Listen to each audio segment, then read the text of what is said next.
Pulver Silva Nation, you're back. You're watching my videos. Awesome. Let's talk about UFC 145 because it includes one of my favorite fighters in Jon Jones. His last title defense was his second. Yeah, second. This will be his third against a guy that I thought was going to dominate the 205 division for a long time, Lyoto Machida. And you all saw what happened. It looked like the guy was dead. But here we have a star-studded card. I mean, from top to bottom, this is a must-see card. And I can hook you up with some links if you don't feel like paying the $60-some. Yeah, holler at me. Got you. But anyway, we got we really have from top to bottom. I'm dead serious. We have Mac Danzig against some I think it's Cole Escobedo, and we have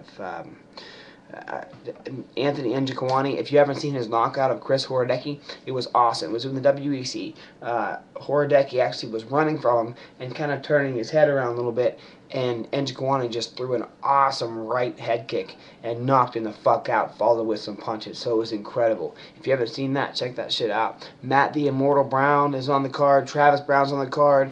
The forever legend Miguel Torres is on the card as well. The undercard doesn't matter. He's still on the UFC card. He's back in the UFC, which is awesome to me. Bocek versus Matt Handsome Wyman. Mark Homnick, Brendan Slava My Schnob versus Ben Lazy Ass Rothwell. I don't know. I mean, I like Rothwell. I really do. I remember him in the IFL like 4 or 5 years ago, and him winning fights like crazy. But let's see. I definitely have Schaub in that fight, unfortunately. But I think that Schaub's. I think it's going to be knockout by Schaub. And we have the awesomely talented McDonald. He threw Nate Diaz, who is the headliner of the card we're going to talk about next. He threw him around like a fucking rag doll. This guy, Rory McDonald's incredible from Canada. And, of course, the main event, Jones and Evans. Everybody knows they've trained together in the past. They know each other's styles, and Evans claims to have tossed him around several times in the gym, and he knows Jon. He knows Jon's a fake, a phony, and you know, what hasn't Rashad Evans said about Jon Jones? If you don't think, and here's one thing I want to address. A 6-1 underdog. Rashad is a 6-1 underdog against Johnny Bones Jones. Here's one aspect is Jon Jones has dominated the 205 division. Not as he dominated, he has ran through every single former champ that there is. And when I say ran through, I mean he hasn't even gone to the fucking third round. It's just he's dominant. Look what he did to Shogun. He embarrassed Shogun. He embarrassed him. He embarrassed Mauricio Shogun, which is so rare. If you look on YouTube, you can actually watch, and I'll put the link below,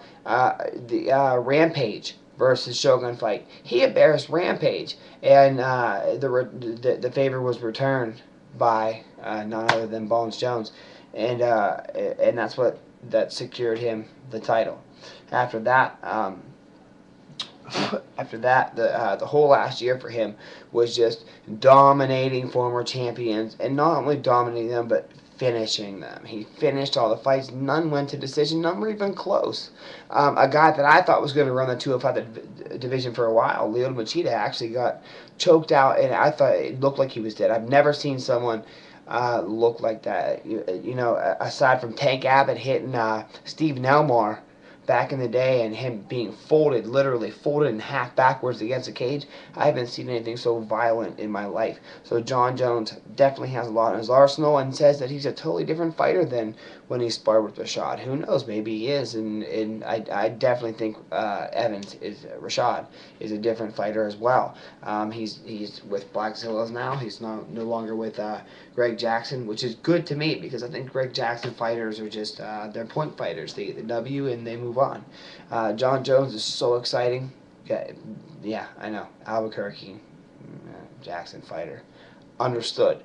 But Jon Jones has something about him that's just spectacular. When he gets in there, he puts on this performance that you can't really put into words. You know, you can't. It's just it's art. It's really poetry in motion, just like Nick Diaz. It's just poetry in motion.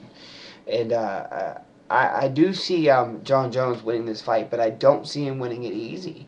People are giving Rashad like a seventh of a chance of winning, which is it's ridiculous. I think Rashad Evans has every tool he needs to win this fight. I really think he can. I think he can pull it off.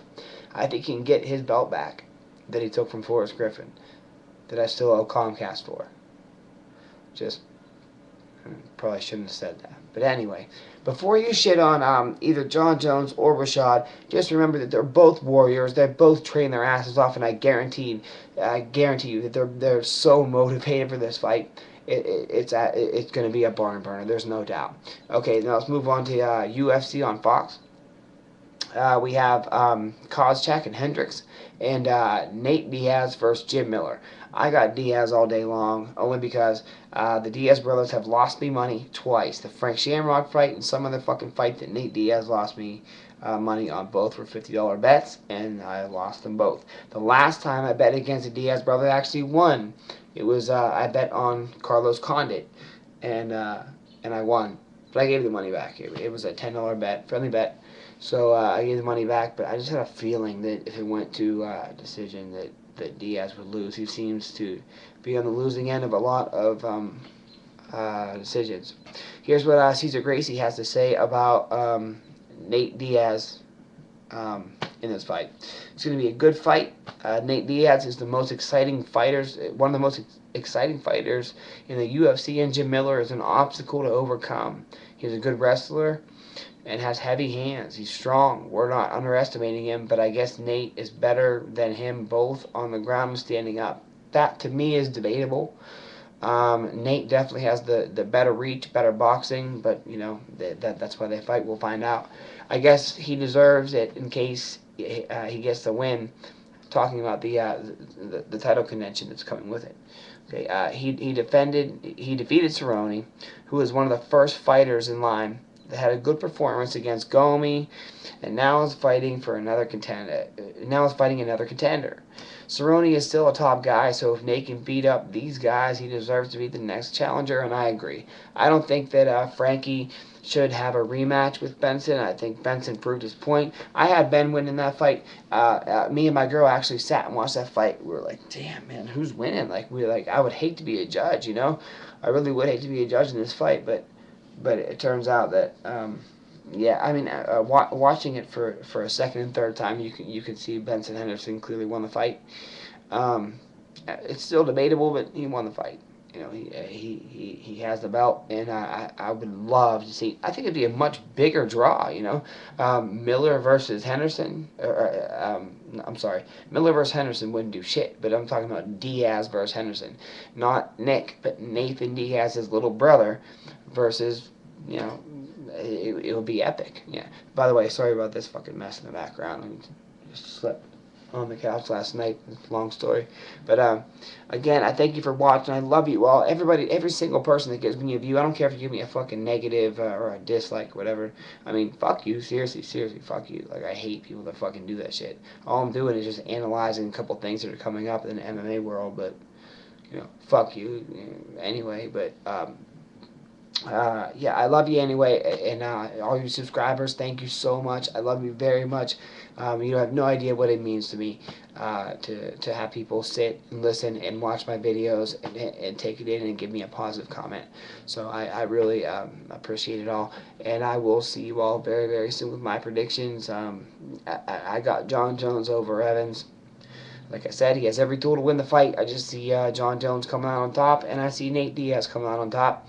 As far as the rest of the card, just put your comments below. See who you think. If you agree with me, great. If you disagree with me, awesome. Let's you know, we'll have it out there. I usually answer to basically everyone that comments on my videos, so you know, you're more than welcome to voice your opinion on my page. So check out my channel and you know, look, subscribe, rate.